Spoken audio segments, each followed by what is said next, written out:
Assalamualaikum warahmatullahi wabarakatuh. Hai teman-teman, kembali lagi bersama saya. Baik, jangan lupa like, comment, subscribe ya. Pada pertemuan kali ini saya akan mempelajari tentang menilai dan membandingkan syair klasik dan puisi. Pelajaran yang akan dibahas adalah tentang bagaimana membandingkan karakteristik teks puisi dan teks prosa. Selamat menyimak. Yang pertama akan kita bahas yaitu tentang puisi. Puisi adalah jenis sastra yang bahasanya menggunakan majas. Majas atau gaya bahasa misalnya kiasan atau penggambaran makna dalam tiap baris kalimatnya. Bukanlah makna sebenarnya, melainkan perlu penafsiran terlebih dahulu. Kata-kata dalam puisi dipilih dan didata dengan cermat untuk membangun keindahan sehingga mampu membangkitkan kesadaran orang. Tapi suatu penggalan melalui bunyi irama dan makna, khususnya berdasarkan bentuknya puisi, terbagi dua. Yang pertama adalah puisi lama yang memiliki karakteristik seperti bersifat anonim, cut atau tidak diketahui nama pengarangnya. Selanjutnya, serikat jumlah bait baris suku kata maupun rima disampaikan dari mulut ke mulut dalam masyarakat. Nah, contohnya pantun dan syair. Contoh puisi lama yang pertama, syair pada zaman dahulu. Kalau tersebutlah sebuah cerita sebuah negeri yang aman sentosa, yang dipimpin sang raja dan bijaksana. Nah, ciri-ciri syair itu semua baris mengandung isi, memiliki rima a dan berisi cerita atau pesan. Selanjutnya contoh puisi lama yaitu pantun. Kalau ada 4 tahu jangan dimasukkan ke dalam peti. Kalau ada kataku yang salah jangan dimasukkan ke dalam hati.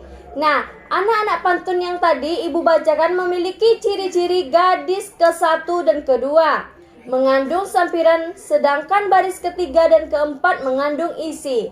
Lalu berima AB yang kedua, puisi baru adalah jenis puisi yang bebas dan tidak terikat oleh aturan tertentu seperti jumlah kata suku, kata baris, ritme atau jumlah bait. Selanjutnya dalam penulisannya, puisi ini sering disebut juga puisi modern. Nah, mari kita simak contoh baru-baru Ayahku. Ayahku, betapa besar jasamu, tidak kenal lelah bekerja membanting tulang demi keluarga, demi anak-anak dan istrimu. Terima kasih ayahku, engkau selalu membimbingku. Semoga Tuhan selalu melindungimu dan menghantarkan langkahku menuju masa depan yang gemilang.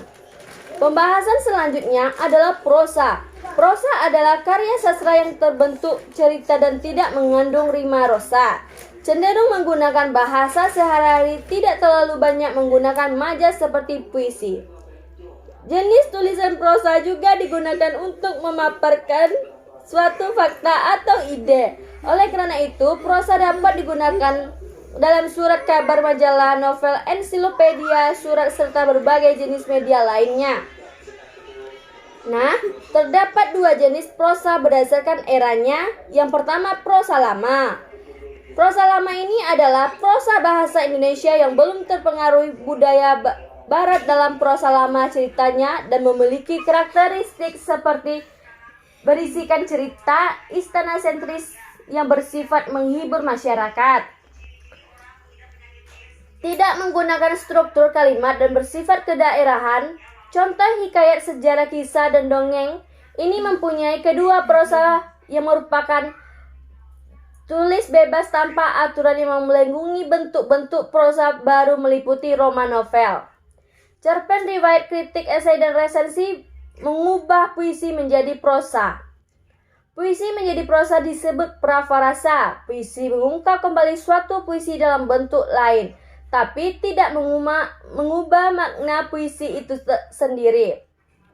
Nah, selanjutnya langkah-langkah memparafrasekan puisi. Puisi adalah sebagai berikut. Yang pertama, membaca puisi tersebut secara cermat. Kedua, memperhatikan kata-kata yang sulit dalam puisi. Yang ketiga, mengungkapkan isi puisi tersebut berdasarkan kata-kata sulit. Nah, perhatikan contoh parafrasenya yang berikut ini.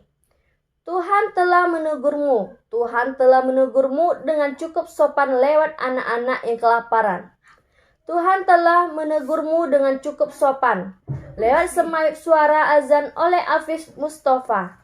Setelah diparafrasekan menjadi Tuhan telah menegurmu, tahukah Tuhan ini telah menegurmu, hai manusia, dengan cukup sopan lewat perut anak-anak jalanan yang kelaparan. Dengarkan, Tuhan telah negurmu lagi dengan cukup sopan lewat semayup atau kemana suara azan. Nah, semoga kalian mengerti ya tentang apa itu teks puisi dan teks prosa. Jangan lupa like, comment, share, and subscribe ya. Terima kasih. Wassalamualaikum warahmatullahi wabarakatuh.